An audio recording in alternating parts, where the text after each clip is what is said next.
భోజనంలో ఎన్ని కూరలున్నా ఒక రోటి పచ్చడి అంటే ఆ టేస్ట్, ఆ తృప్తి వేరు కదండీ! సో, అలాంటి ఒక రోటి పచ్చడిని ఇవాళ మనమైతే చేసుకుందాం. ఇదైతే చుక్క కూర పచ్చడి అండి. ముందుగా అయితే పల్లీలను ఒక పిరికెడు తీసుకొని వాటిని దోరగా వేయించేసుకొని ఒక ప్లేట్‌లోకి పక్కకు తీసేసుకోవాలి. అలాగే ఆయిల్ కొద్దిగా వేసుకొని ఒక 7 పచ్చిమిర్చి తీసుకొని వాటిని కూడా ఫ్రై చేసుకొని పక్కన పెట్టేసుకోవాలి.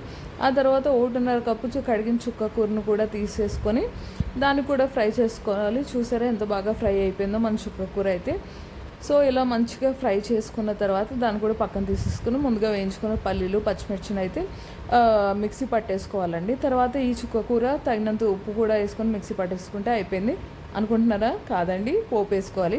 సో, ఆయిల్ వేసేసుకొని వెల్లిరబ్బలు, శనగపప్పు, మినపప్పు, ఆవాలు, జీలకర్ర, ఎండుమిర్చి ఉంటే కరివేపాకు కూడా వేసుకొని ఇంగు వేసి దింపేసుకొని తరిగిన ఉల్లిపాయలు కూడా కలుపుకుంటే టేస్ట్ అయితే చాలా అంటే చాలా బాగుంటుంది.